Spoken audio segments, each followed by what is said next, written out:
who are all, well known to the IOI. We appreciate their expertise very much. Awni, Lisa, Angelique, Alan, and also a big thank you to our moderator, Cosmin Kivo, who will be in charge of making this webinar flow from this point on. But a big welcome and a big nice to see you to all our alumni from all over the world who have come to see what we can offer in terms of the continuous professional development and to see what's happening in the field of the oceans and ocean decision making. So thank you all for being here. I'm going to give the floor to Cosmin from now on, in whose good hands you're in, and to our speakers as well. So don't forget, there's question time, there's debate time. Please ask all the questions of these very good people brought together for this CPD event. Thank you. Take care. Thank you very much, Antonella, for that quick introduction.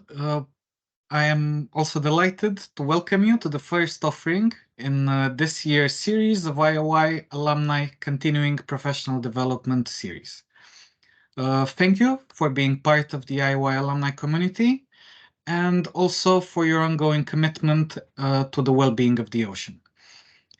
As you already know, the IOI is dedicated to staying current with the ever-evolving understanding of the ocean and its governance. To continue supporting the professional development of our alumni, this quarterly series of webinars will be tailored to enrich your knowledge with cutting-edge perspectives and novel developments presented by expert speakers, just like the ones that we will be having today. The webinar today will aim to provide a comprehensive overview of the current trends in the blue economy, as well as the future foresight and research directions that will be critical for achieving sustainable economic growth, while, of course, protecting the marine environment. Today's expert speakers will approach the topic from different angles, based naturally on their own personal expertise. Dr. Awni Behnam will set things off, and he will provide a very short introduction with regard to the historic evolution of the concept, and will also address both opportunities and also pitfalls that come with it. He will be followed by Dr. Lisa Pach, who will highlight future trends and the challenges to harnessing blue economy opportunities, especially with regard to innovation, while understanding the socio-economic implications of ocean-based activities.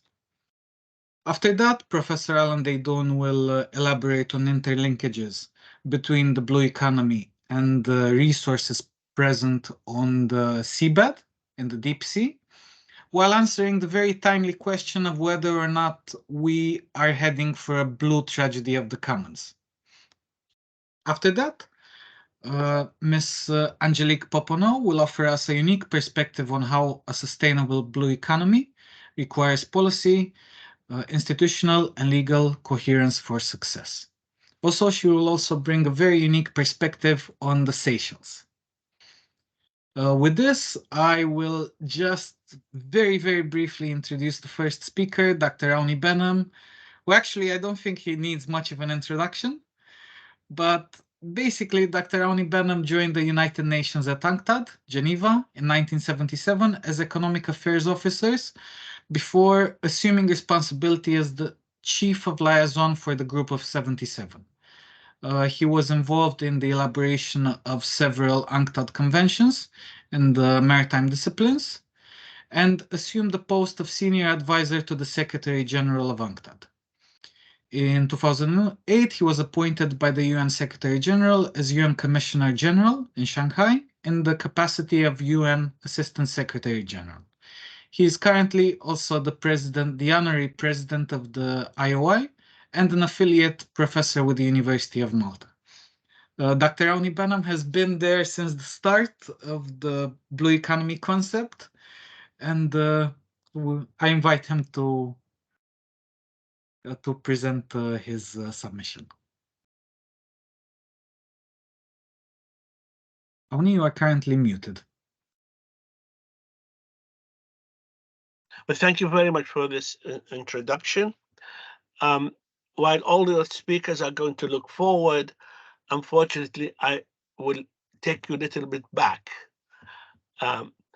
in regard to the blue economy. Of course, it's an honor and privilege to address this webinar on the blue economy, particularly focusing on trends and foresight, which is indicative of IOI's continuing long-term commitment to all its alumni.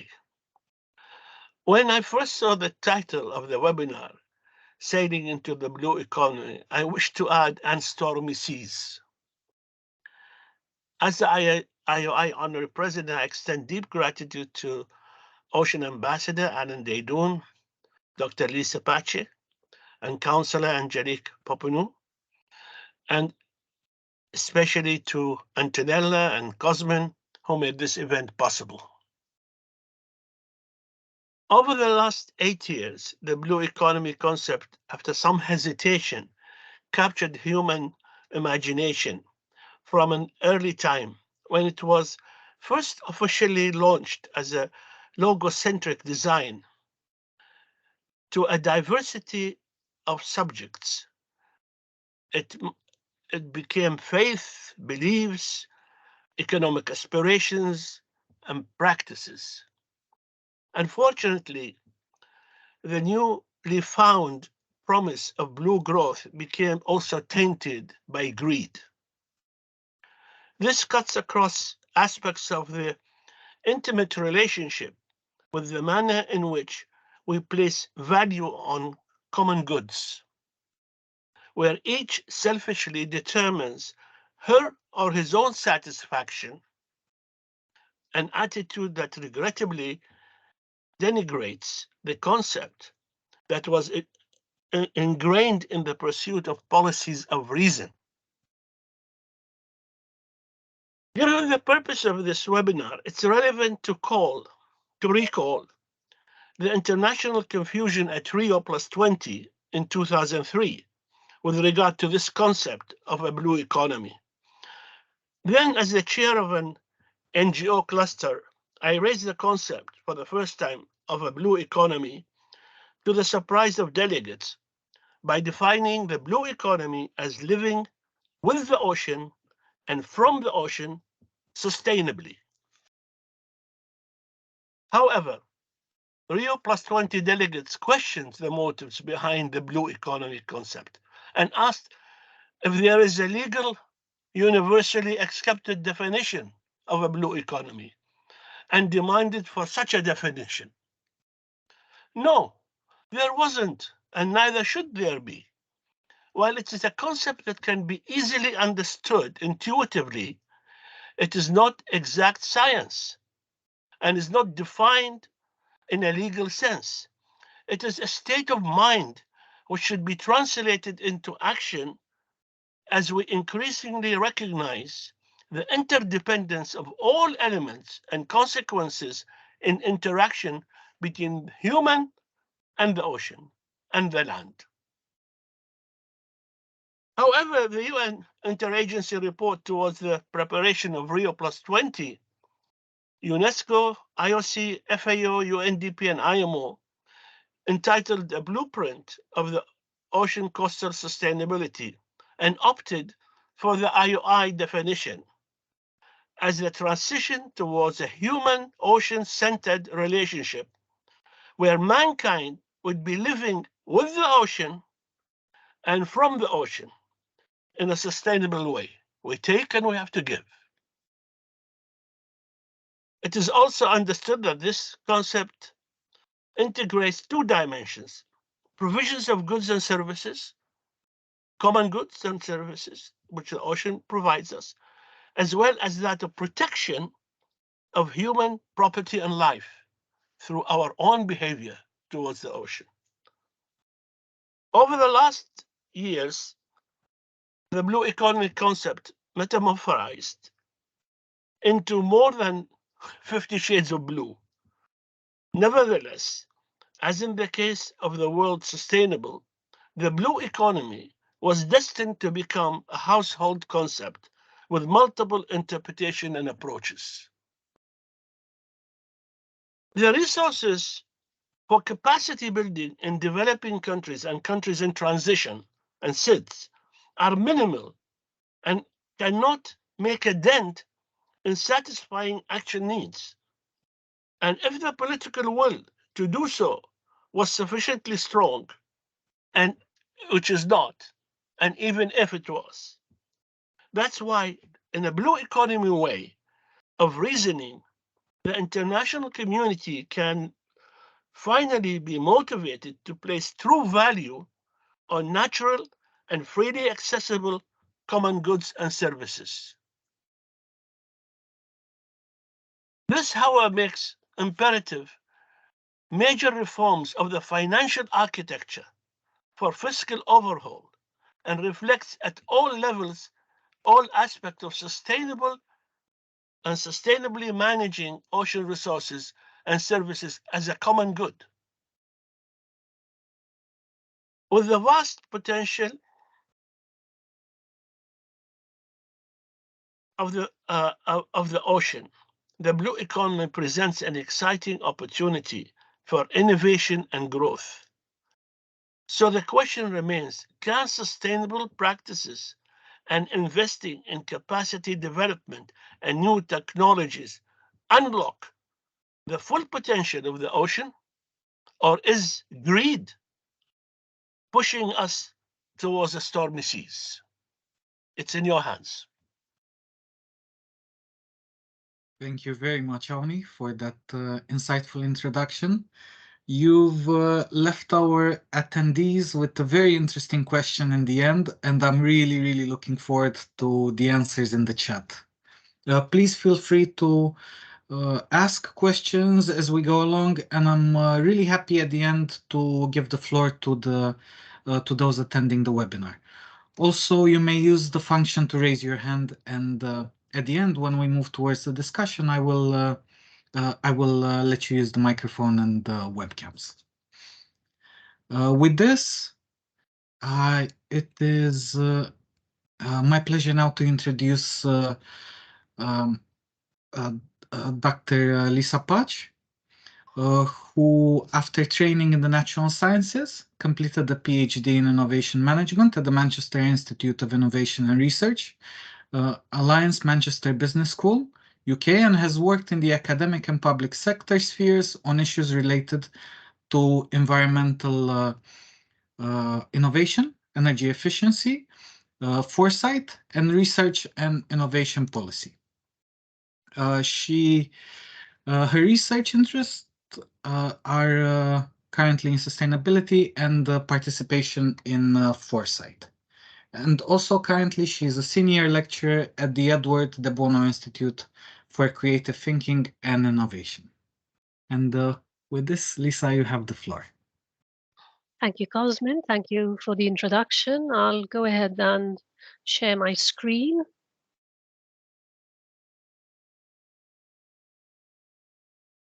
I'm really glad to be talking today, and thank you for the opportunity to address the IOI alumni this afternoon. I trust you can hear me well, and I'll proceed with the presentation.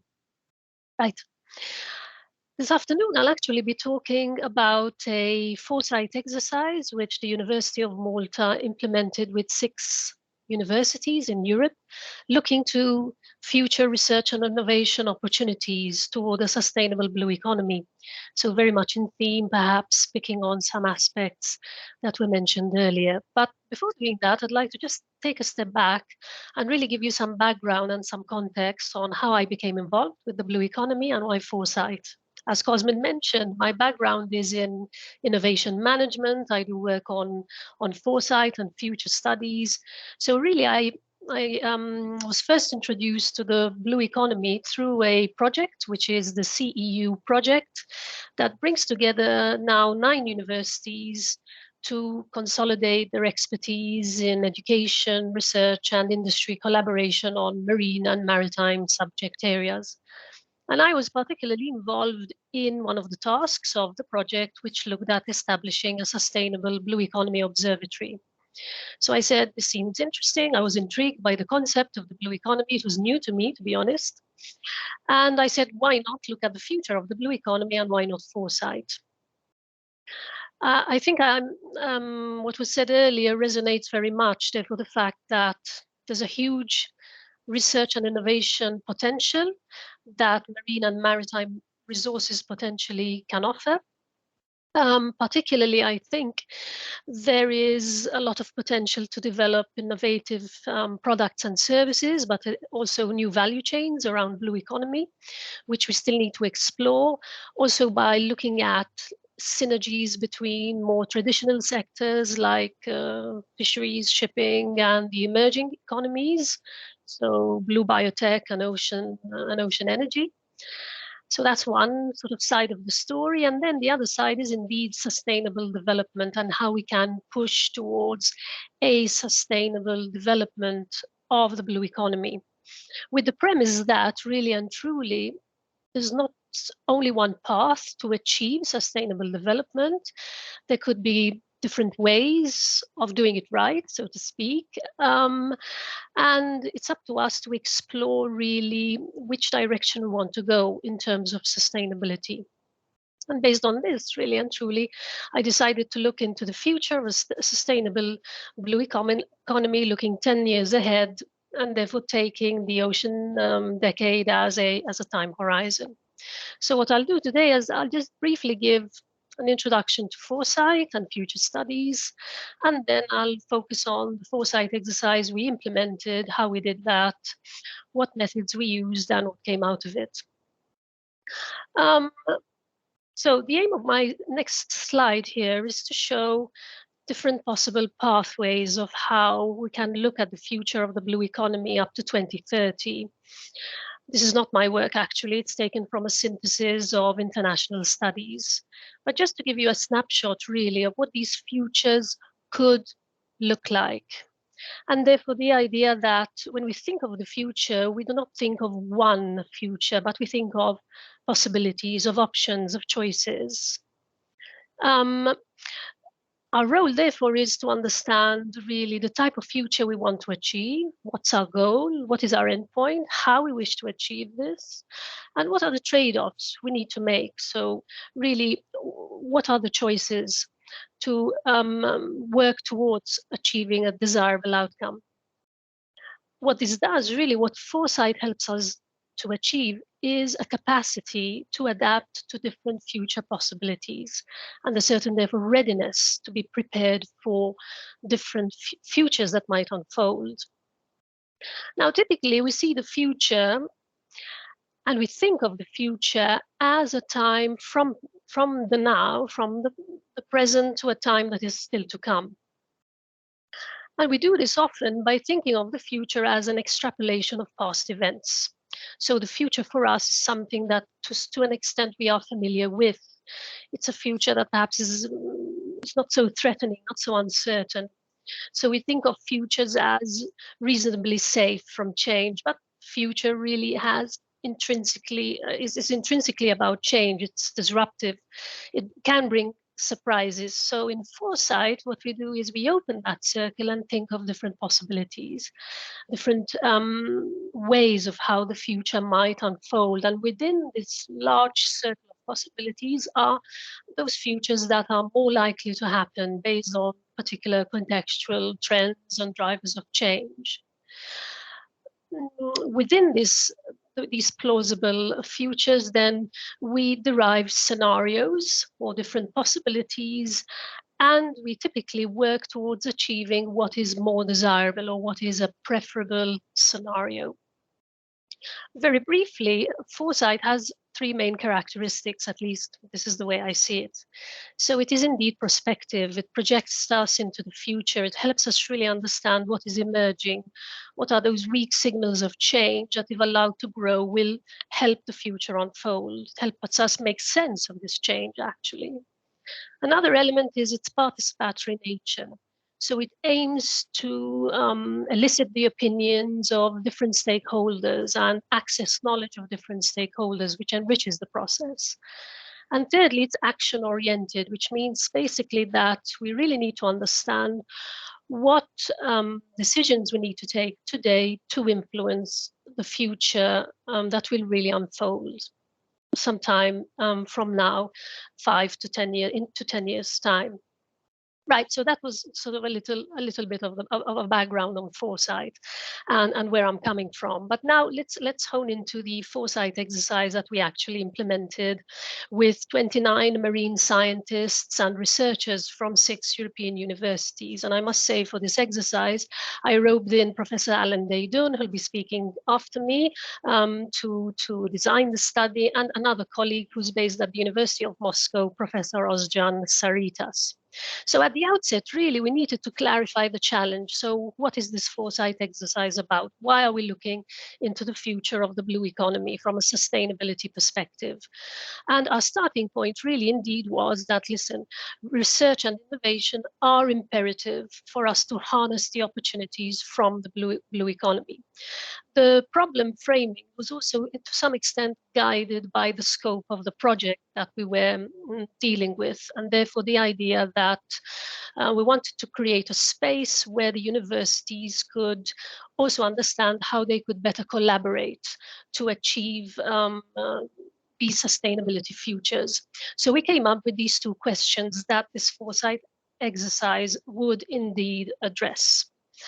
From this, we moved to try and understand what the goals were. So what were the expected outcomes? And these were trying to look at future research and innovation trajectories or scenarios of a sustainable blue economy, and really identify topics, themes for research and innovation to achieve this.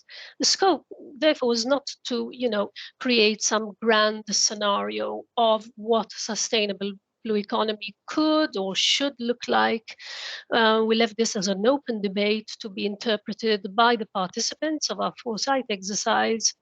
Indeed, we intended to really hone into how we can look at research and innovation as a tool to achieve some aspect of sustainable development.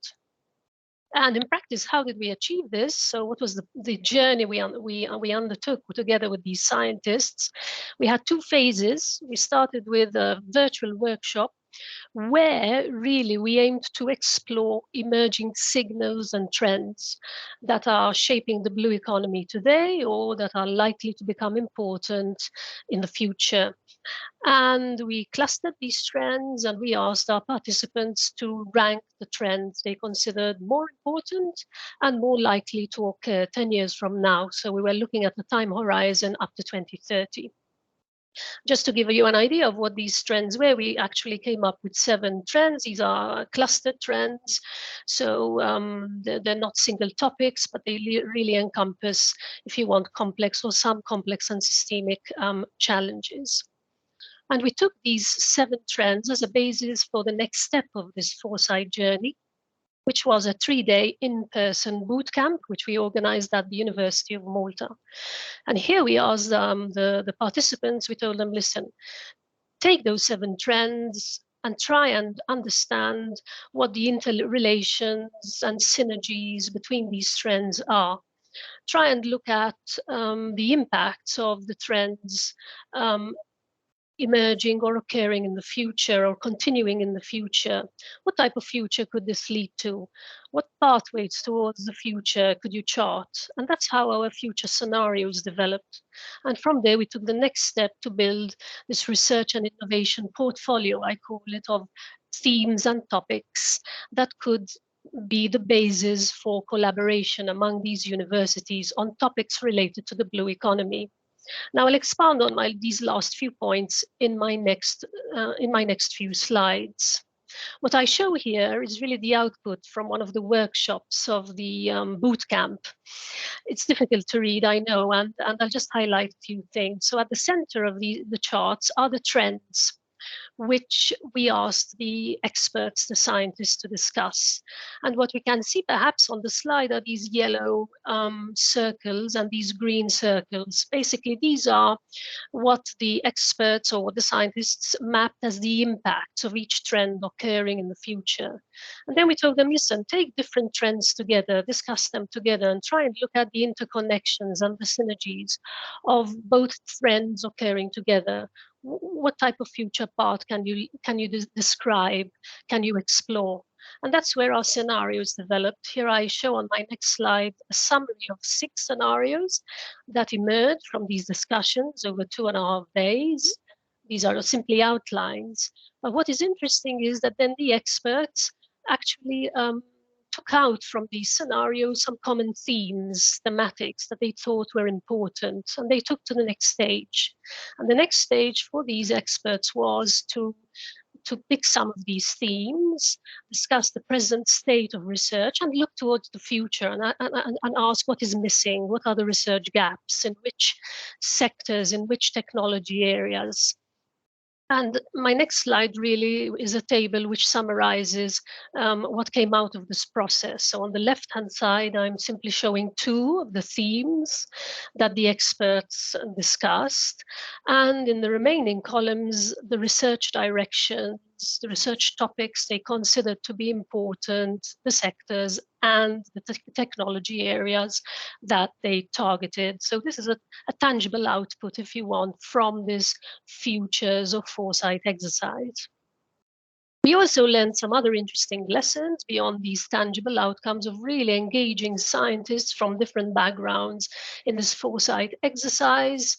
One was the really rich dialogue and mutual exchange, which we established throughout the 3-day Futures Bootcamp. It was nice to see that the participants had an open approach to exchange knowledge, and participants actually considered this interdisciplinary environment to be beneficial, actually, to co-create knowledge and look towards the future. Perhaps a bit more challenging was the last point, the 3rd bullet point, which was indeed that of embracing a futures mindset. So really opening your mind to new possibility spaces beyond your area of expertise, beyond what you're familiar with normally dealing with in a laboratory context or in a desk-based context. But I think it was, in that sense, also a successful exercise. In my last slide, I'd just like to refer you to a publication of this study, which appeared recently in Marine Policy. This was a joint effort between myself, Alan Daydon, and Ozcan Saritas. Perhaps you might find the publication interesting if you'd like to know a bit more detail on the foresight exercise and its outputs. Thank you. So that was my contribution this afternoon. Thank you very much for that, Dr. Pach. Should I stop sharing, Cosme? Yes, you may stop sharing. I think in a lot of aspects of ocean governance, they are all characterized by complexity. Your presentation was really helpful in showing that there is a way to systematically approach this complexity and break down and analyze the processes in order to, first of all, get close to alternative scenarios, which can be pursued or, in some cases, avoided. Indeed, so, I think you're perfectly correct in saying that really this foresight approach is that it's a systematic framework to really think about future alternatives, and we have specific tools and approaches to do so. I illustrated some of these which we used in our exercise in particular. Thank you very much, and thank you also for the permission to share your presentation with the attendees. I'm pretty sure that a lot of people would like to look at it in a bit more detail after this. Sure. I will put the link in the chat in a couple of minutes. But before that, it is with great pleasure to introduce Professor Alan Daydon, who is a marine biologist by training and is Malta's first ever ocean ambassador. And also, since September 2019, he has been serving as a member of the EU Commission's Ocean Missions Board. He directs the IOI Malta Training Center and is a fellow of the Royal Society of Biology in London. He's also a full professor with the Faculty of Science at the University of Malta, where he coordinates the Master of Science in Applied Oceanography course and also acts as Director's Delegate on the CEU 2.0 University of the Sea Alliance, which features a consortium of 9 European universities. And with this, I invite Professor Alan Deydun to share his screen and join us. Thank you, Cosmin. Thank you, obviously, the IOI, Awni, Antonella, and my fellow speakers, and all of you, obviously, who are following this excellent initiative. I think it's, can you hear me? Alan, we are hearing you with some interference. I think something with your headphones, and we're also not seeing you. Let me switch on. What a no, it's still going on. Can you hear me now? No, unfortunately, there's an issue. Just a second. I'll unpair my headphones. Just a second.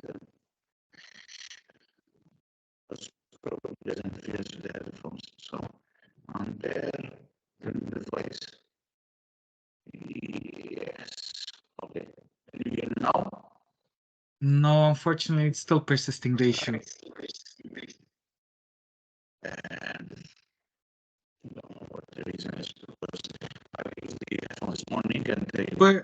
Perhaps, Alan, if you want, and Angelique, would it be okay for you to present at this stage? And I will help Alan fix his issues. Yeah, Okay. no problem. So you're still Alan, hearing the interference? We're hearing you perfectly now. Okay, very good. Because I just unpaired the headphones, that's why. So probably Yes. there's an issue with the headphones, but anyway.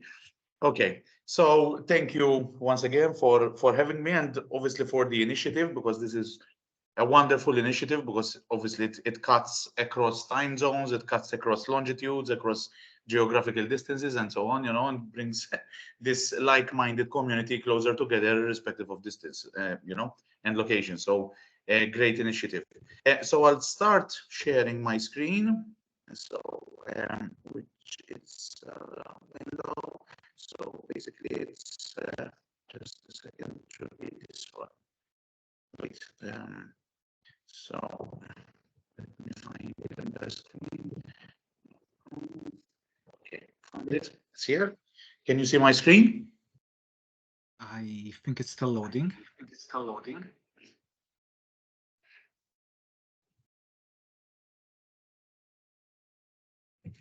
Okay.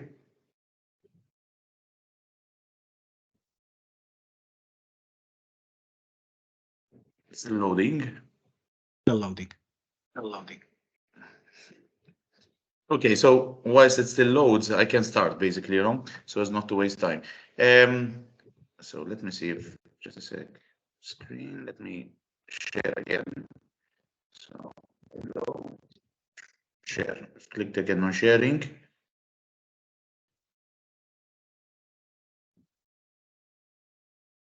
Alan, would you like me to share on your behalf? Yes, please, let's do that, because probably it's either the connection, I don't know. So I'll stop sharing. Okay. So yes, brilliant. Okay. So basically, I'll be speaking about tragedy of the commons. Okay. So it's still not sharing, I think, from your end now. Could it be because you're sharing the PDF or the PowerPoint, Cosmin? I'm sharing my entire screen. Are you seeing it now? Mm. So far, I cannot see it. But Awni, I think, is seeing it. So I cannot see it for some reason. Okay, no worries. I'll be on a slide, okay, Cosmin, and I'll tell you on which slide I am, okay? So that's the only way. So basically, first slide, okay, so I'll be speaking about basically tragedy of the commons, and I'll be asking this particular question, basically if we are heading for a blue tragedy of the commons, and obviously I chose such a provocative, intriguing title, which I hope to be able to pan out during the course of this presentation. So next slide, please. So obviously the tragedy of the commons is almost as a theory, as a economic theory, is almost 200 years old. So the first time it was proposed, it was in 1833 by an economist, Lloyds, but it was first applied to science and to environmental management per se in around 1968 in a paper in Science and so on, okay? So basically what this theory states that when you have the commons, and the commons, by the commons we mean any shared resource, which is not the exclusive property of any entity, of any individual or whatever, okay? So it's a shared resource, which is finite, however, which is finite, not infinite, okay? So it must be a shared resource, which is finite. Obviously, egoism at one point will set in by one or more individuals, and that will impact everybody, okay? Who depends on that shared resource. When it was first proposed 200 years ago by this gentleman, Lloyds, he made reference to pasture land, to grazing animals, and so on. In fact, this is what hopefully you can see on the slide, okay? So initially there's a healthy ecosystem, healthy pasture land, because there are, you know, there is a sustainable number of grazing animals. But then farmers start increasing the number of animals which graze out or put out to graze on the pasture land.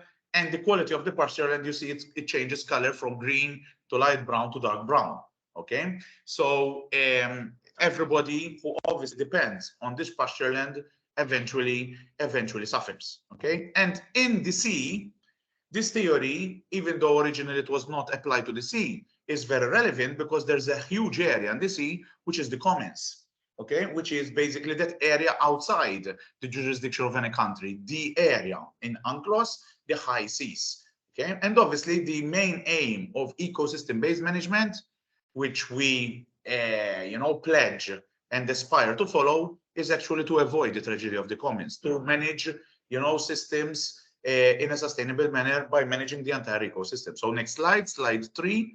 Okay, Cosmin. So despite obviously the Nagoya Protocol, and you know, we can speak briefly about the Nagoya Protocol. Nagoya Protocol is one way through which the international community is trying to avoid tragedy of the commons in the marine domain, in the sea. Okay, not only in the marine domain, because Nagoya Protocol is a protocol which has been added to the Convention on Biological Diversity quite some years ago now, and which tries to have a fair and equitable sharing of resources, mainly, and even the profits that we make from the sea. But despite this, we still have signs that tragedy of the commons is happening in the sea, okay? And in fact, here again in this slide 3, you can see tragedy of the commons, for example, applied to the aquifer, to the water table, okay? But on the same slide, you can see quite a worrying statistic showing that when it comes to marine genetic resources, okay, so marine genetic resources very high on the agenda at the moment, even within the recent treaty that we had, okay? Marine genetic resources, it's the new gold rush, or one of the new gold rushes. A lot of these patents, okay, are in the hands of just a few multinationals. And in fact, there was this article, we can go to slide 4, Cosmin, you know, in the Independent newspaper of the UK, not in the Maltese one, which basically states this, okay, that you have most of these patents are in the hands of just a few multinationals, because you need to be quite big as a company and to have a big cash flow to actually be able to go for patents. Most patents end up being unprofitable. So companies choose to actually patent everything which is promising. They know out of every 10 patents, 9 will be unprofitable and only 1 will be profitable. But that will be the aspirin moment. You know, people who have patented the aspirin are still raking in billions each year. So, but you need to have a big cash flow. So the patent system itself is geared towards favoring multinationals and big players. Okay. So next slide, please. Slide 5. A sum. Incidentally, and this is quite an irony, in my opinion, the Green Deal, which is being, you know, pushed forward by the EU with such vehemence, the Green Deal, for those of us from outside the EU, okay, the main objective of the Green Deal is to reach climate neutrality by 2050. Okay, this means you know, going for a whole welter of policies, such as electrification of our vehicles. Okay, going for a lot of these electric vehicles and so on, cars. But those obviously rely on batteries, big batteries, and these batteries in turn rely on precious metals, things like lithium, things like cobalt, things like copper, things like zinc, of which there are quarries on land, but apparently not enough. If we are to go for the Green Deal, if we are to achieve, if we are to make that quantum leap, which the Green Deal is asking us to make. And there's also a problem with supply, because most of these mines on land are in places which suffer from geopolitical instability. Okay. So in fact, here there are some statistics which show that basically a study by this university that the European Union's Green Deal goal of climate neutrality will require 35 times more lithium and 7 to 26 times the amount of rare metal letters compared to Europe's current use. You know, so we'll need much more of this stuff. Okay, not just even aluminium, silicon, nickel, cobalt, and so on. Not needed just for electric vehicles, but also for renewable energy sources, for your wind, solar, hydrogen energy technologies, and so on. Okay, so next slide, Cosmin 6, we are on 6. So again, these are statistics and studies which further strengthen this point. And that's why basically some countries are dominating the markets when it comes to electric vehicles at the moment, because they have access to these precious metals. Okay, nowadays, if you want to buy, for instance, and this is affecting global supply and global distribution of electric vehicles. If you order an electric vehicle today, okay, irrespective of the subsidies that government gives you, and all governments are subsidizing these electric vehicles. In Malta, you get a maximum of 11,000 euros. Okay, you still have to wait around 18 months to get your electric vehicle. So there's a big bottleneck when it comes to international delivery supply of these things. Okay, so next slide, Cosmin, we're on slide 7. Okay, again, lithium. Here I focused on lithium, which is one of the lightest elements out there. It's actually the third lightest after hydrogen and helium. Okay, these bubbles on the right, they basically show you the difference, you know, between current supply and future demand. Okay, so basically the bigger the blue bubble, okay, the bigger the demand. Okay, so the brown is the brown circle is the global terrestrial reserves. How many we know in the mines we are working, we are using already, mostly on land, not taking into consideration what is underneath the waves. Okay, so you see that for some elements we have a problem. For nickel we have a problem because future demand will far outstrip global reserves at the moment. The blue sphere is bigger than the brown one. Okay, so nickel, there will be nickel wars in future for sure. There will be cobalt wars in future. Okay, for others situation is okay, you know, but for others obviously there's a shortfall. Okay, so next slide please, slide 8. So the deep sea is so far an undisturbed place. Okay, it hasn't basically ever encountered man.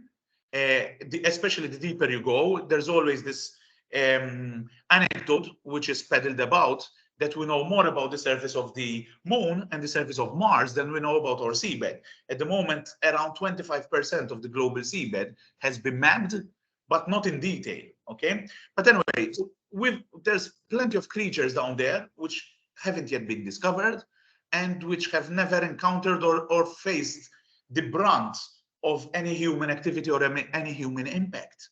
Okay, so next slide, please.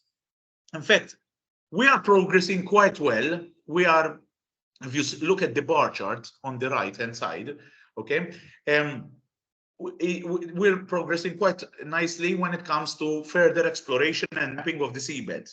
Okay, some countries are sponsoring this, for example, Nippon Foundation and Japan and so on. Okay, so there's quite some funds flowing into this, which is positive. However, even though we're mapping, okay, as I said earlier, we're not mapping at a high resolution.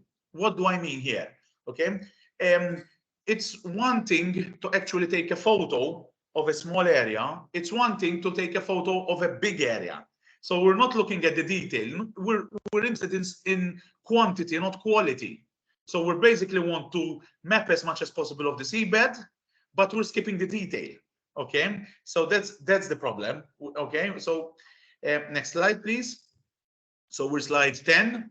These are the three main mineral resources that are of interest, which are found in the deep sea. Okay, manganese nodules, cobalt crusts, and massive sulfides. Okay, of all three, I think the manganese nodules, there's most interest in the manganese nodules, but unfortunately, these are the ones which are found in the deepest parts of the world. Okay, those are the deposits which are the deepest of all three, unfortunately, because the deeper you go, the bigger the impact. Why? Because the more vulnerable the community is. The deeper you go, because the more isolated from men it is. Okay, so obviously they have very low resilience. In biology, there is this concept in ecology of resilience. Resilience is the ability to bounce back. So, you know, you need to have good resilience, especially in the world we live in, which is dominated by men. Since man is everywhere, any species or habitat which is not resilient, is not able to bounce back, will perish. Okay, so next slide, please. So we are on slide 11. Okay, so this is a basic distribution of where these are found. Okay, there's plenty of these deposits. Polymetallic nodules, the ones in blue, is basically these manganese nodules. There's a lot of them in the Pacific, as you can see. Okay, next slide. And this is what they look like. Okay, so this is basically a photo showing on the left the distribution of these manganese nodules in the CCZ zone, Clarion Clipperton zone. And you have creatures growing on top of them when they are recovered, you know, samples of these, as you can see on the right. And next slide, please, slide 13. This is the Clarion Clipperton zone, which is a massive area, 1.2 million square kilometers, which is basically found somewhere in between Hawaii and Mexico. Okay, and you can see that it's being parceled up by different countries, different companies as well. Okay, so those are concessions given by the ISA, by International Seabed Authority, not for exploitation, but for exploration for now. Okay, so you'll see countries like South Korea, which have a big concession, basically because they have Samsung, which is one of the biggest companies, obviously, dealing with technology. Okay, and they need, obviously, those precious metals. Okay, next slide, slide 14. Is seabed mining, unfortunately, is on the horizon. Okay, it took 50 years and more. CCZ was discovered in 1972. Okay, so for 50 years, it wasn't touched because technology did not allow us. But now technology came of age. Okay, and as you can see from the timeline, we're not going through all of it due to lack of time. Now, you know, it seems that we're pretty close, unfortunately, for seabed mining to start. Some countries and some companies are growing impatient, you know, with the ISA that is still, you know, not developed all the guidelines of how seabed mining should be done. Okay, and there's been quite a lot of articles, even in the press. I think this was from the Washington Post, okay, about all the moves which are happening about seabed mining. So next slide, slide 15. Okay, this is what science is doing. Okay, science is trying to anticipate what the impact of seabed mining will be. How is this being done? This is an example from the Atlantic. Those are glass sponges at 600 meters. Next slide, slide 16. What they did, let's go on slide 17, okay, for now, because then I'll come back to slide 16. What they did was, in slide 17, they lowered this chamber on the sponges at 16 meters. They inject them with pollutants, so to try to anticipate what will happen, how they will respond when seabed mining will happen, okay? So we're testing them in the field through mesocosm experiments, okay? So now back to slide 16, Cosmin, and this is all you know, an example of the precautionary principle, okay, which basically states that where the science is not completely known, you should err on the side of caution, okay, and therefore side with the frog on the right hand side, not with the frog on the left hand side, who is saying, listen, we will get out when you prove we will be boiled alive. Whereas the other guy says, we should get out until you prove we won't be boiled alive. There's a subtle difference between the two, but one will ensure survival, whereas the other will not, because nobody will be around if you're boiled alive. Okay. So next slide, slide 18. Okay. So what are the prerequisites for exploitation activities? Okay, for seabed mining to start. First and foremost, how ready the International Seabed Authority is. Okay, because the Seabed Authority is tasked with developing the regulatory framework for mineral exploitation, so that it's not the Wild West anymore. And also technology, equipment development, and environmental knowledge. But for number 3, we're pretty there. Technology is there. Environmental knowledge, we don't know everything, but there's a lot of research going on. But still, number 1, we don't have 1 and 2. Next slide, please. So we've spoken a lot about we're slide 19. We've spoken a lot about the International Seabed Authority. This is an autonomous international organization established to organize and control all mineral development related activities in the area, in the commons. Okay, came into force 1994. So it's basically mandated as well under UNCLOS. Okay, there's a provision for ISA setup under UNCLOS. Okay, and these are the functions of the ISA. Okay, which you can read. Okay, and the chief task obviously is to come up with this. So next slide, slide 20, is to come up with this mining code. Okay, basically having all the regulations, all the regulatory framework of what and how it should be done. Okay, and this has been long in coming, unfortunately, and as I said, some countries and some companies have grown impatient with the ISA and they want to plow ahead nonetheless. Next slide, slide 21. Okay, the number of contractors, you know, which have been permitted by the ISA, the number of concessions as well has increased exponentially in recent years. Okay, before it was just manganese nodules up till 2010. You see the blue bar. And then they started also venturing into sulfides and crusts. Okay, these next slide, slide 22. These are some of the publications of the ISA, but nothing like the final mining code, like the final regulatory framework. Okay, these are just preparatory, okay, and preliminary. It's a slide 23. We're almost done. Okay, so slide 23, international backlash. Because of this, at the last climate change COP in Sharm el-Sheikh, okay, France took the lead in declaring a moratorium on seabed mining. This is the letter that President Macron presented at the COP, at the UNFCCC COP in Sharm el-Sheikh, calling for a moratorium. And seabed mining was actually, you know, it was actually labeled as a threat to humanity. So on that scale. Why? Because it's not just destroying biodiversity that we still have to discover, but it's also remobilizing trapped carbon. That carbon, which was trapped down there on the seabed, it's being remobilized, and it might end up into the atmosphere once again, where it can do damage, where it can do harm. So that is something else. There's the climate aspect of seabed mining. Okay. So next slide, 24. Okay, this continues. So I'm not going to read it now. So last 5 slides. Slide 25. What are the impacts of seabed mining? There's the obvious impacts and less obvious impacts. Obviously, you will be destroying anything which grows on the nodules. You will be obviating them, destroying them. You'll be smothering stuff through degenerated plumes. What are these plumes? Obviously, these plumes will be generated in two ways. One, through the excavation. Obviously, you're disturbing the seabed. You'll kick up a giant cloud of fine dust, and the dust is super fine down there because it's not disturbed by currents. Down there, there's no current, so the dust is really, really fine. The finer it is, the longer it takes to settle down. So, okay, that's one.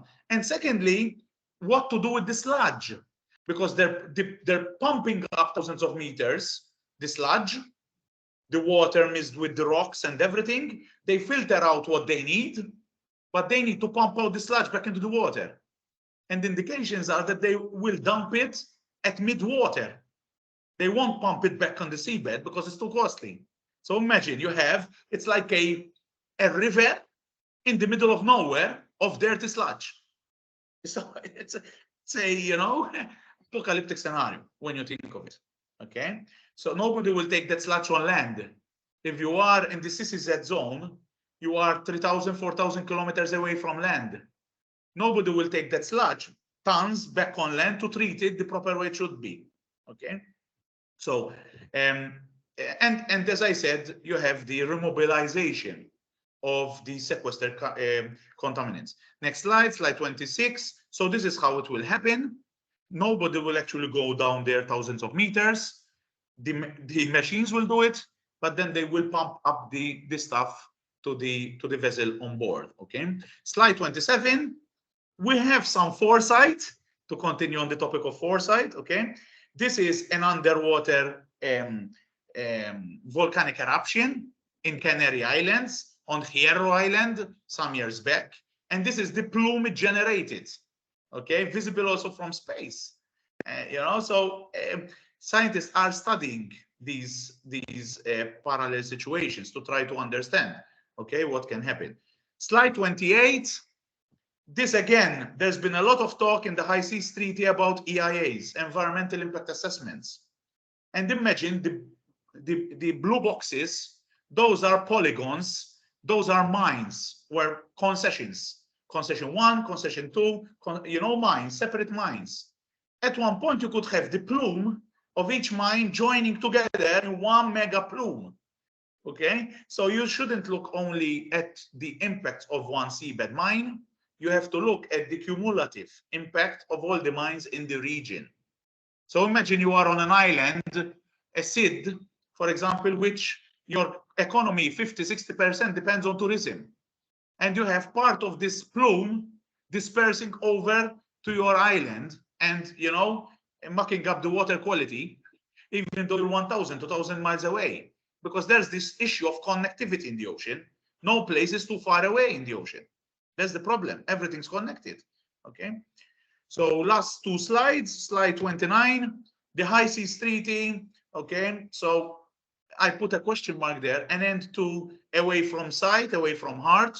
And this, I really like this photo because it shows Ambassador Rena Lee, who's the ambassador of the BBNJ conference proceedings, being congratulated for all her hard work. She was really one of the driving forces behind this BBNJ treaty, really working hard, even at night.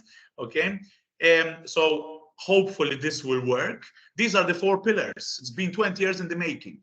Establishment of large MPAs, marine genetic resources, fair and equitable sharing to avoid tragedy of the commons, and EIAs. Okay, next slide, slide 30.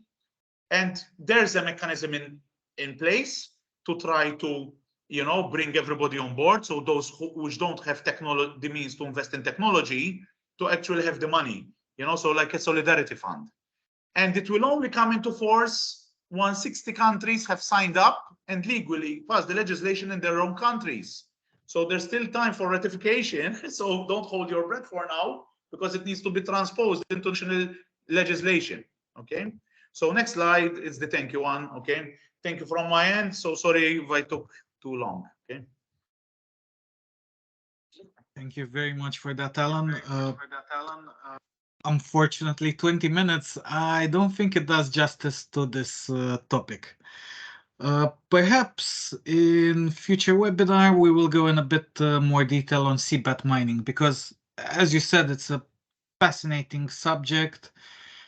And truly, I think your comparison is great. It is a little bit of a wild, wild west. Unfortunately, as you rightly highlighted, the consequences are not localized. It's very easy for things to evolve rapidly towards the side of the greedy, as Awni was mentioning earlier. But unfortunately, we will have to move to our next speaker now. And I would like to invite Miss Angelique Popono, who is a lawyer qualified in the Seychelles and the UK, and she holds an LLM in environmental law, specializing in the law of the sea and natural resources law. Also, Angelique is a trained climate change negotiator under the AOSIS Climate Change Fellowship Program at the United Nations and serves as an advisor to the chair of the Alliance of Small Island States on climate change negotiations, particularly on climate adaptation and ocean. She previously served as the chief executive officers of the Seychelles Conservation and Climate Adaptation Trust. The New African magazine recognized her as one of the 100 most influential Africans in 2021. And with this, Angelique, I invite you to present. And I will be setting up your presentation in a second. Thank you very much, Cosmin, and greetings, everyone. Thank you for the opportunity to present to the IOI alumni today. So my presentation will be very much a perspective of a small island developing state. And I'm not sure where the scholars on the call are from today, but I'm sure IOI's alumni includes scholars from small island developing states. So I hope this is a thought-provoking presentation, but at the same time, given that I am doing my PhD research with the University of Malta, I will be sharing some of that as well. So if we go to the next slide, and here thinking about really from the beginning, Cosmin slide, yeah, great. First, we look at the term blue. Here, you know, I definitely wasn't in the UN space at the time, so we are reliant on literature here. And we find that small island developing states, especially those from the Indian Ocean and the Atlantic Ocean and the Pacific, were proponents of the blue economy back in 2012, and this was ahead of the Rio Plus 20 conference. It was seen as an opportunity to expand the concept of green economy to the ocean. So as you can imagine, small island developing states have limited landmass. So turning to the ocean made a lot of sense and harnessing those opportunities. So let me just put that into context for all of you. My own country, the Seychelles, we have a landmass of 455 kilometers square. Yes, you can go around the main island, and this is an archipelago of islands, and you can go around the main island, Mahe, in under an hour and a half, under 90 minutes. And its exclusive economic zone is 1.35 million kilometers square.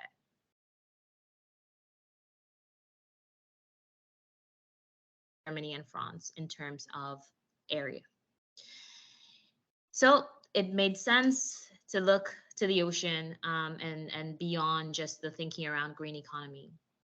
And in those early days, what literature shows is that there was really 4 ways in which people were using the term blue economy. And it was being used not only by small island developing states, it was being used by different actors, funding agency, UN bodies, and there were 4 main ways in which they were being used.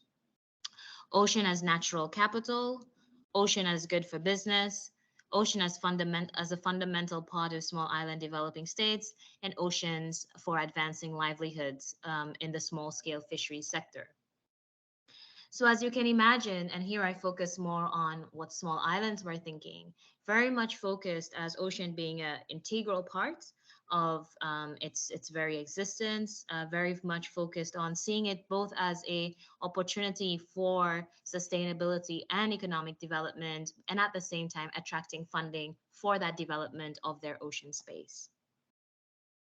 If we now turn to slide 2, Now, moving from practice to blue economy literature. So there is a growing literature on blue economy, but many of them is focused on scope, definition, and use of terminology. And the reason why I highlight this very early on is it's somewhat of my pivot point for my PhD, that I move a step beyond focusing on scope, definition, and use of technology.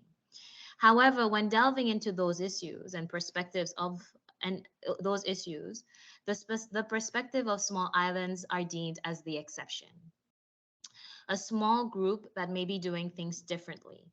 But the dominant narrative around blue economy is one of growth, economic opportunities, and efficiency. And the literature uh, states that it doesn't necessarily accurately show mean that is the same thing for SIDS. The view of SIDS are relinquished to a passing phrase that it may be different for SIDS. And I highlight this because in most literature out there, you'll have a very short paragraph on what maybe small island developing states think the blue economy is. And the very few articles that do have that inclusion, they attribute the difference in the way in which small islands view the blue economy to the interlinkages with ocean health, climate change, and the eradication of poverty in small islands. So that close link means that the small islands don't necessarily look at it from that very growth, efficiency, economic exploitative approach that is the dominant narrative in much of the literature. Another perspective is that it's because it's very much a cultural and spiritual link that people from small islands have with the ocean. And there are very few articles focused on small island developing states in terms of case studies. We've got Seychelles, Grenada, Belize, Timor-Leste, Solomon Islands, Papua New Guinea, and Bahamas. And this is of 39 small islands. These are the ones that have been selected to make to become the case studies. The other thing I think is worth highlighting is the limit, in addition to the limited coverage of the experience of SIDS, it's also the fact that the voice of SIDS scholars are also drowned amongst the leading authors on blue economy. And I highlight this because it really juxtaposes what small island developing states as these early proponents of this concept, and then when you look at the literature that exists on blue economy. And what I find is that of 51 articles identified that is strictly on blue economy and SIDS using those keyword searches, only 8 of these articles are written by scholars from SIDS. And there is a document which is on, there is an article which shows the sort of the flip side, which shows the leading authors on blue economy, and none of them are from small island developing states. But I opt here to show you that we do have SIDS scholars who are writing about the blue economy. But this starts to beg the question, why is the view of SIDS the exception? And it raises a more systemic issue of why SIDS are not accessing the opportunities to generate knowledge, have time to write papers, or have a culture even that may not be anchored in publishing peer-reviewed publication. But that said, I don't want to generalize because so little research has been done on what is exactly the view of SIDS in the use of the word blue economy. What is the scope? What is the use of terminology? And from what I've seen through a mapping of definitions used through policy documents, there is no consistency, there is no universal view, and many of them have, and one thing worth highlighting is many of them have their definitions of blue economy aligned to the funding bodies that are providing them with the funding to produce these blue economy or maritime ocean policies. They have very different names. So I just wanted to show you, if we go to the next slide, in comparison to the frequency, most popular, most frequent words used in blue economy literature, it's usually efficiency, it's usually China, it's usually economic opportunities. But what you have here is a word cloud that shows the most frequent words when you use literature on blue economy and small island developing states. And I think you see the stark contrast in terms of even the size of the words as it relates to different concepts, with things like ocean governance, maritime security, sustainable development really popping out there. So let's focus on SIDS. And if we turn to the next slide, and I'm very, very mindful of time here.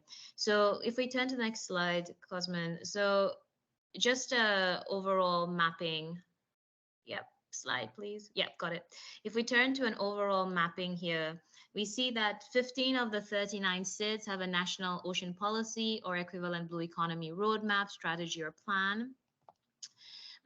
We see that although blue economy and sustainable ocean economy encompasses multiple sectors and requires a cross-sectoral approach, SIDS have taken different approaches in terms of institutional arrangement. So some SIDS have their blue economy department, others have preferred more informal cross-ministerial committees.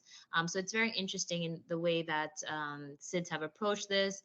A really sort of highlight is SIDS, there's one example of Barbados where SIDS have a ministry responsible for a blue economy, but no national policy. And in Timor-Leste, on the other hand, they have a national policy, but no coordinating body. In terms of legislation, there is no SIDS specific, no blue economy specific legislation, but Bahamas and Belize have identified that this is something they'd like to develop. So if we turn to the next slide now, and very much focused a little bit on the case study of Seychelles. And here, what I want to show is a sequence of events that took place in terms of Seychelles building that blue economy ecosystem. So first, starting off with that policy planning. So having a blue economy roadmap, having a marine spatial plan, and of course that as a tool to plan out the uses and where marine protected areas would be, but also different other uses of the ocean. Having the financing available, Seychelles embarked on a debt for nature swap as well as a sovereign blue bond, which was able to address their external financial debt challenges, as well as generate funding for conservation through a commitment to protect 30% of its exclusive economic zone. You need the science, so Seychelles put in place a Blue Economy Research Institute, as well as a National Institute of Science, Technology, and Innovation. You need guidance and strategy and policy coordination, so the Department of Blue Economy was created, and also taking a holistic approach in thinking about how it links to climate change, and then kick off. So one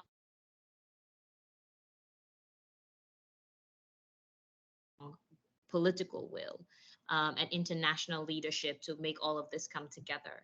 A lot of articles that have looked at the Seychelles experience highlights that it is political will at the highest level that was the determinant for Seychelles operationalizing the blue economy nationally.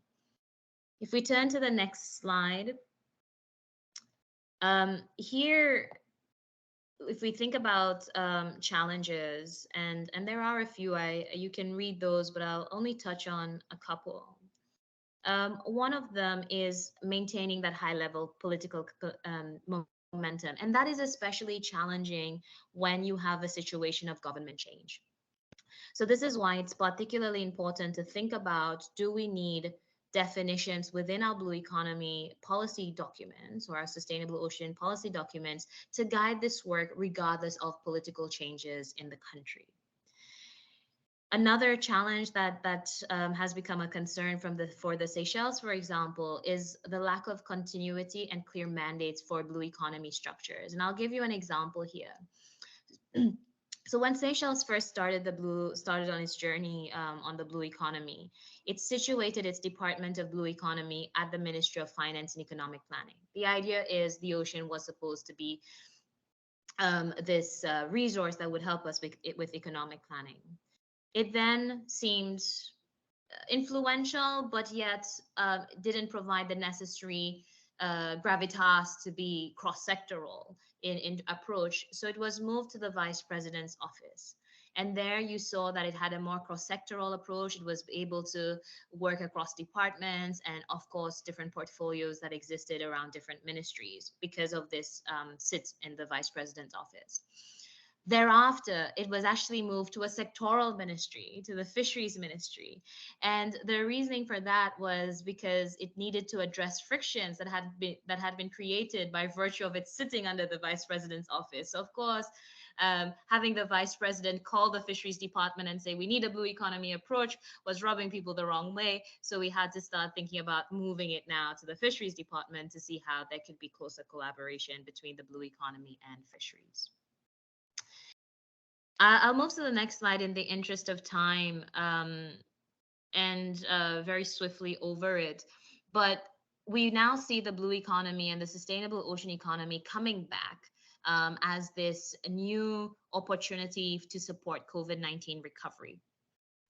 And I've put together a paper on this and happy to share it afterwards. But blue economy after COVID-19, especially for small islands that have very small economies, very much that over-reliance on tourism, the blue economy presents opportunities for diversification, food security, which we know was disrupted during COVID, investing in a blue economy workforce. So in Seychelles, for example, we have a lot of investment in tourism, a lot of training, thinking about how we're readjusting that to bring that workforce more aligned to the blue economy, dealing with debt sustainability, and addressing climate change. So finally, if we move to the next slide, and here more so looking at foresight, if you like. In June 2022, the UN released a report and said that the lack of finance is one of the reasons that SIDS and the least developed countries have not been able to develop their sustainable ocean economies. And my research, and here looking at things that could and will be useful in the future, explores what exactly is this enabling legal environment to support the sustainable blue economy. By understanding what is it that funders and investors think are relevant laws for them to then decide to invest in small island developing states in those multiple sectors of the sustainable ocean economy. And I don't have the time to go into details. I know I'm going to keep it to 1 more minute, and so we do have time for questions. So if we turn to the next slide, and it's got a lot of words on the slide, but I'll summarize it. Once we move from policy, and we have seen that there are some countries with blue economy policies, we need to move to legislation, right? How do you create that framework that binds the citizen, binds government in terms of the way forward? So my second research question is looking at legislative designs and structures to see how small island developing states are balancing or achieving multiple objectives of the blue economy. And what I found is that you cannot take a sectoral view of legislative reform for blue economy. You cannot say, I'm going to fix my fisheries laws, and then I'm going to have a more robust blue economy. It has to be taken from a more holistic. Environmental laws are being reformed, as well as your economic law. And here, just to give an example, as I'm using the SDGs framework. So part of the blue economy is also making sure there's decent work, there's promotions of human rights in maritime sectors. So if we look at the SDG on protecting labor rights and promoting safe and secure working environments, do we have the legislation to make sure that is happening? Of course, implementation and legislation on the book are two different things, but legislation is obviously a really important starting point. I'll leave it there. If we go to the next slide, only to say thank you to everyone and really keen to hear your questions. Thank you.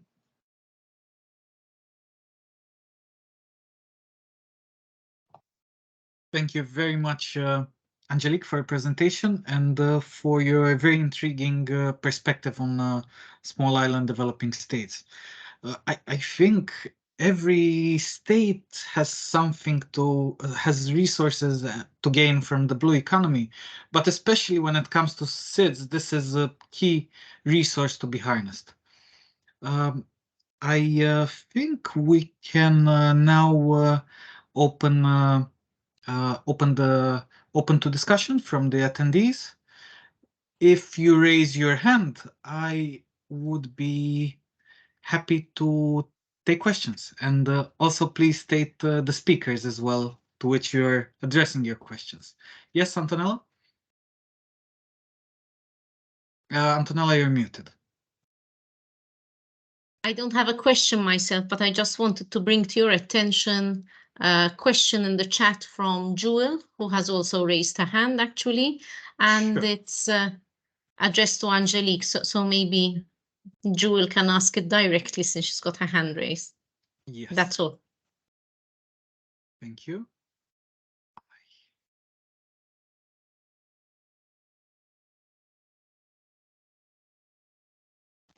Hello. Hi, Jewel. Thank you very much. Thank you, Angelica. It was a wonderful insights from Seychelles. So I just recently doing research on the same perspective, like what are the gaps between the international deliberations and the national policy planning. So I found that some of the national plans are missing the international deliberation messages, like they are not considering the social equity as a central. Do you think that is it possible to implement blue economic growth or blue growth, we say, without considering the social equity?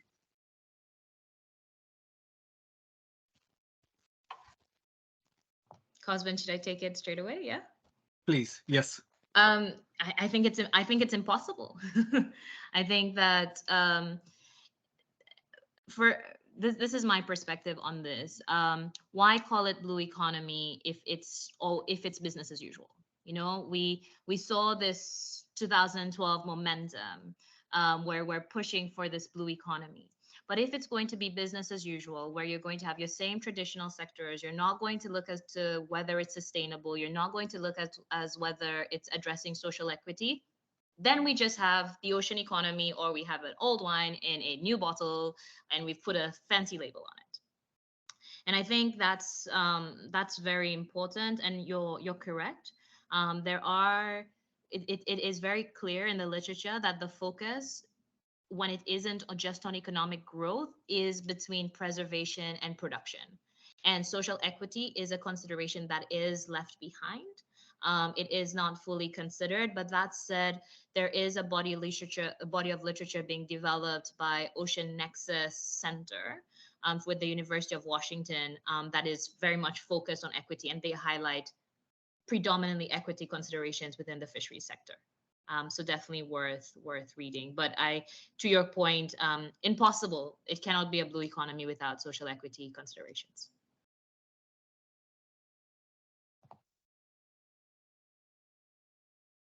Thank you very much, Joel and Angelique, for that answer. I think there's a question in the chat as well. Again, to you, Angelique, from Dr. Vladimir Kalinsky, who was hoping to hear your views on joint management area between the Seychelles and Mauritius. What is the current views of Seychelles? In which direction GMA should be used to develop? I don't think I have any latest information on the joint management area. They are doing a marine spatial planning for the joint management area. There has recently been a environmental assessment of the area, and there's been a number of research cruises going to the Saha de Maya seagrass bank to explore what biodiversity and habitats exist there.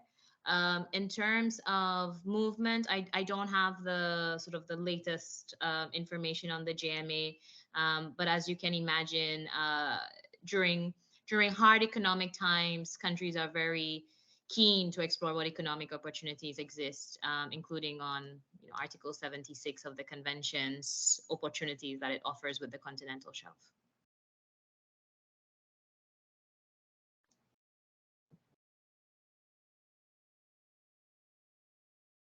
Thank you very much.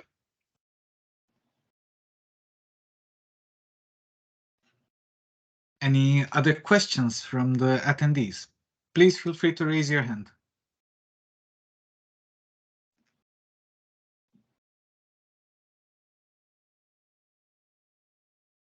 Dr. Vladimir answered that that was very diplomatic. I'm sure it is.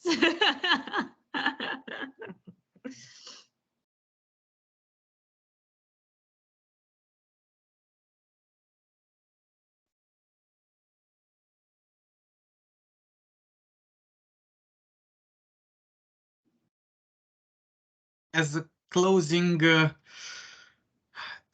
remark from every speaker, would you like to say a few words on what future direction do you see the blue economy taking?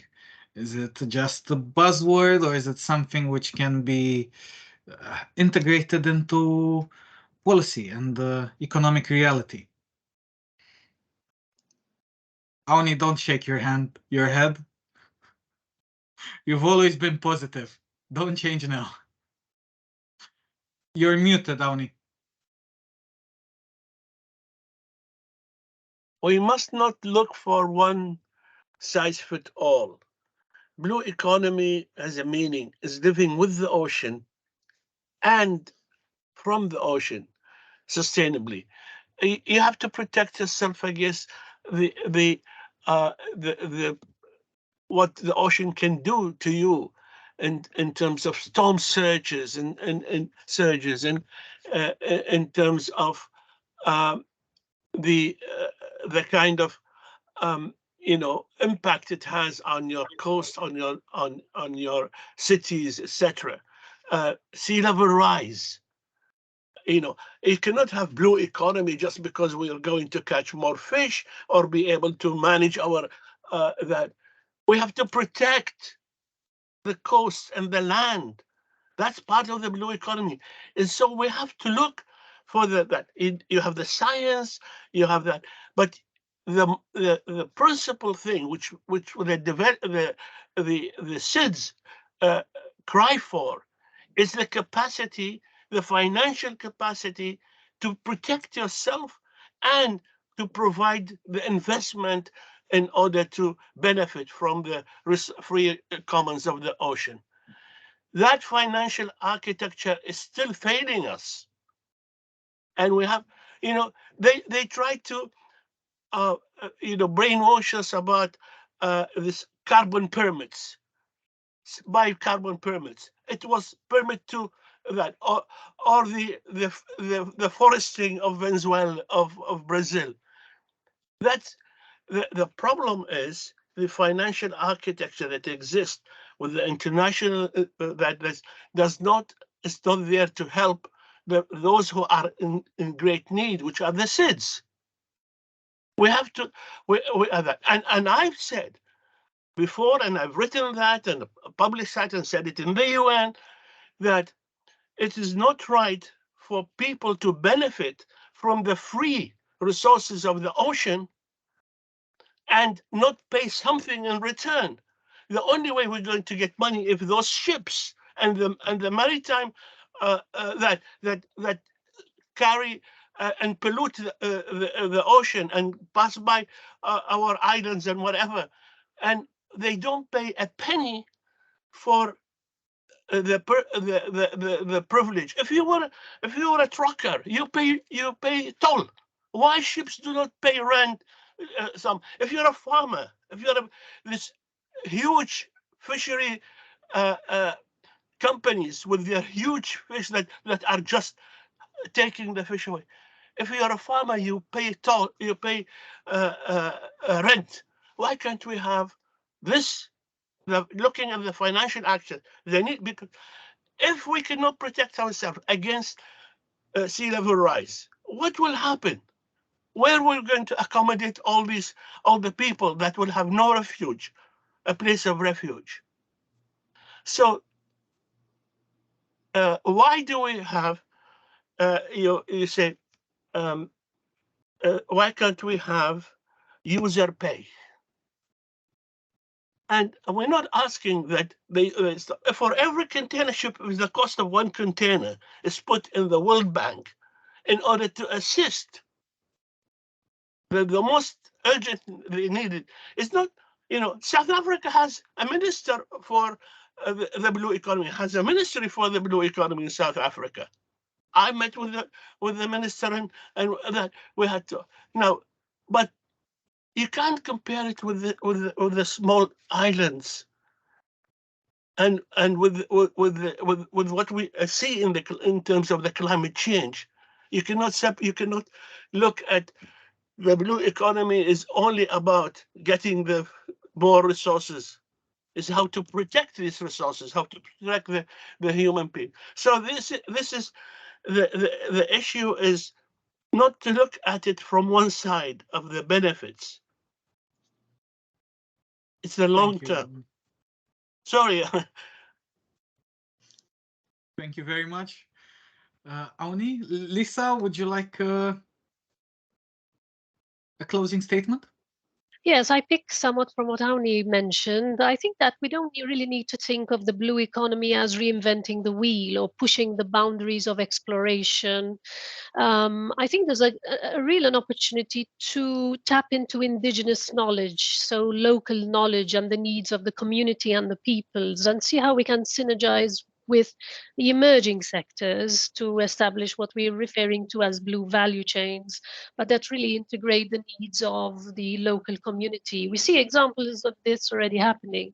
For example, we see how tourism is collaborating more with aquaculture, or we see synergies emerging between aquaculture and ocean energy. So perhaps this is also what the blue economy means. So it could mean different things beyond also looking at radical innovations that could have, as Alan pointed out, some significant impacts and implications. Thanks. Thank you. Angelique? Yeah, I just have one opportunity, I guess, that someone asked about, is it going to move into policy? So every 10 years, small island developing states create this 10-year development plan, if you like. So in 2014, we had the Samoa Pathway, which from 2014 to 2024, we had our ocean aspirations. The word blue economy did not make it into the document in 2014.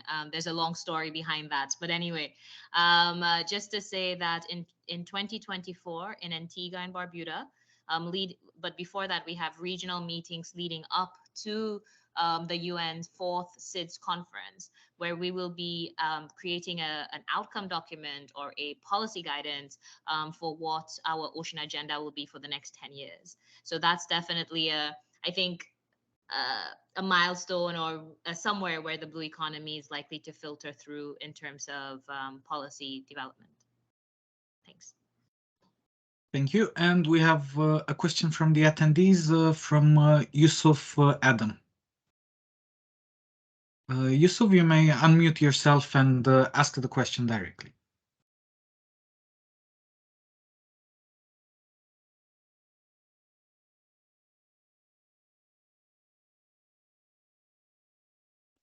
Okay, sorry for taking so long.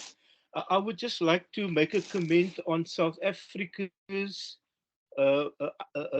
Ministry for the Blue Economy.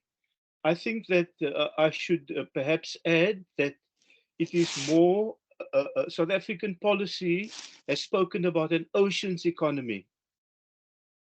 And I think oceans economy does not automatically include, if you look at the policy statements, a deep analysis of all the sustainability issues that we have heard about today. Secondly, when it comes to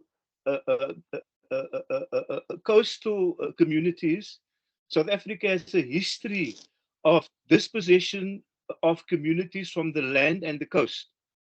And so you find that fisheries and aquaculture are not necessarily seen from the context of marginalized communities and the indigenous knowledge which they've had. So I think there is a huge risk in making the assumption that when South Africa has, at a ministerial level, an executive responsible for aspects of the ocean, it has been a historical, mandate, and it falls under the environment, agriculture, forestry, and fisheries. So let us not, simply take it on face value that because there is a dedicated, a resource at an executive level within a developing country like South Africa, that automatically it serves as an example to emulate. I would just like to make those comments. I am a South African. My recent scholar work has been in the context of aquaculture. and fisheries, and the risks about reduction fisheries being used, as fish feed. So that is the context in which I'm responding. Thank you. Thank you very much, Yusuf. Alan, if you would like to make, yeah. Alan, I think yes, if you'd like basically, to make a comment, and then we can close the webinar. yes. So I would love, obviously, to be optimistic, but I've grown to be a bit cynical.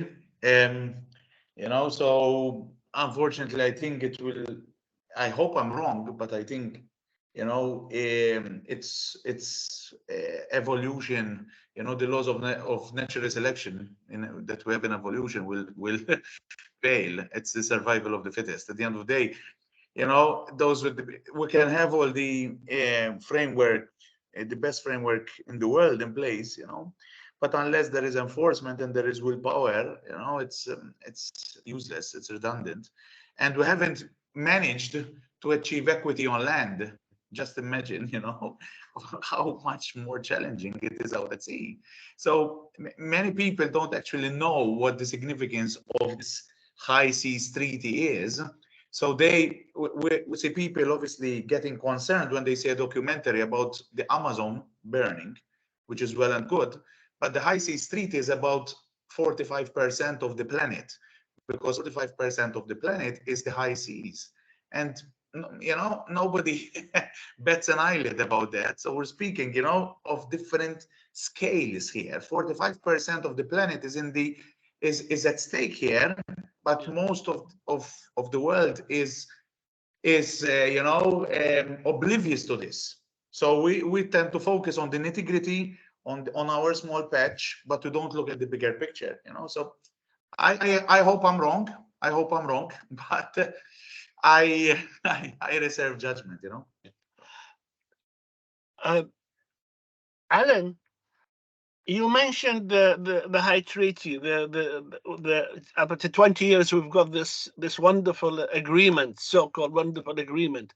Yesterday, I was with the WAC in the webinar. I asked them a question: Does this treaty refers to deep seabed mining? And they, no. This is the law of the sea. 20 years we've been doing this. 20 years to reach an agreement that ignores deep seabed mining. It's not even touched, it's not even mentioned. If we waited and 20 years, the first, my hunch is that. Huh? If we wait Yes, 20 my hunch years, is we that can as soon wait as another 20. Another 40 years. But my hunch is that as soon as you have the first country and the first company which are authorized to seabed mining, it will be a watershed. From then on, it will be, an exponential increase in seabed mining. As soon as there's the first country to be actually given the green light, then it will be, a watershed, no turning back. So, I think it's a lot better, because I think seabed mining is like, let's say, a cow that nobody wants to touch, So, but I hope I'm wrong. I will make a note that if we want to end a webinar on a positive note, do not invite Awni and Alan for the next ones. Thank you very much. Thank you to all the speakers and the attendees. As we briefly mentioned in the email, this is part of a series of webinars, and each one will take place quarterly this year. So every 3 months, you're going to get an email from us, and we hope to see you there with equally amazing speakers as today, and good subjects as well. Thank you very much, everyone. Thanks for having me. Thank you. Bye. Thank you to the Thank you. speakers. Thank you very much. Thank you. Bye, Wani. Bye, Antonella. Bye, Cosmo. Bye. Bye, Lisa. Take care. Bye. Bye, Thank everyone. you. Thank you. Bye. Goodbye. Bye. Bye. Keep in touch. Bye-bye. Take care. Well done, Don't Awni. invite me again. All good.